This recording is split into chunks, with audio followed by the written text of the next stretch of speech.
அன்றைக்கி ஒரு நாள் கடையில் கொஞ்சம் திங்ஸ்லாம் வாங்க போயிருந்தேன். நாம் ஒன்று வாங்க போனால் வேறு ஏதாவது நம்ம கண்ணில் சிக்கும். அப்படி சிக்கினது தான் இந்த ஜெல்லி மிக்ஸு.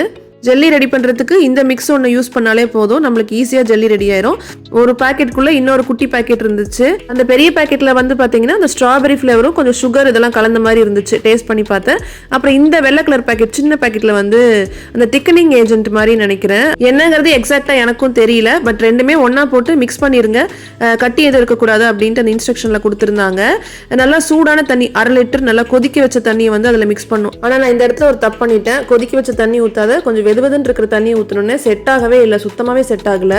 1 மணி நேரத்துக்கு மேலே ஆயிடுச்சு, அப்போவும் செட் ஆகவே இல்லை. அப்புறம் சரின்ட்டு நான் என்ன பண்ணேன், அவனில் வந்து ஒரு 5 மினிட்ஸ் மறுபடியும் அப்படியே தூக்கி உள்ள ஹீட் பண்ணி வச்சேன். அதுக்கப்புறம் நல்லா சூப்பராக செட் ஆகிக்குச்சு. புதுசாக ட்ரை பண்ணுறீங்க அப்படின்னா நல்லா கொதிக்கிற தண்ணியை வந்து அந்த மிக்ஸில் வந்து ஊற்றி பண்ணுங்க, சூப்பராக வந்துடும். இந்த மாதிரி ஜெல்லியெல்லாம் கிட்ஸுக்கு ரொம்ப பிடிக்கும். பட் வந்து நம்ம இதை அடிக்கடி செய்யறது வந்து நாட் அட்வைசபிள். என்னைக்காச்சும் ஒரு நாளைக்கு செஞ்சு கொடுக்கலாம். ஏன்னா இதில் வந்து நிறைய ப்ரிசர்வேட்டிவ்ஸ் அப்புறம் கெமிக்கல்ஸ் எல்லாம் ஆட் பண்ணுறாங்க. நான் புதுசாக வாங்கி ட்ரை பண்ணலாங்கிறதுக்காக தான் அதை வாங்கி ட்ரை பண்ணேன். இது அடிக்கடிலாம் பசங்களுக்கு வாங்கி கண்டிப்பாக நான் செஞ்சு தர மாட்டேன். எங்கள் வீட்டு ஜட்ஜு எப்படி இருக்குங்கிறத சாப்பிட்டு அவரோட ஃபீட்பேக்கை கொடுத்தாரு. அதுதான் நீங்கள் இப்போ கேட்க போகிறீங்க. ஆவரேஜ் ஃப்ரிட்ஜில் வச்சு சாப்பிட்டா நல்லா இருக்கும்னு நான் நம்புகிறேன்.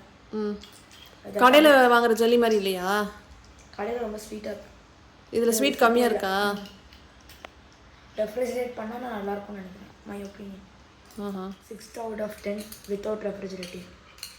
ரெஃப்ரிஜரேட் பண்ணலை. பண்ணால் இன்னும் கொஞ்சம் நல்லாயிருக்கும்னு நினைக்கிறேன்.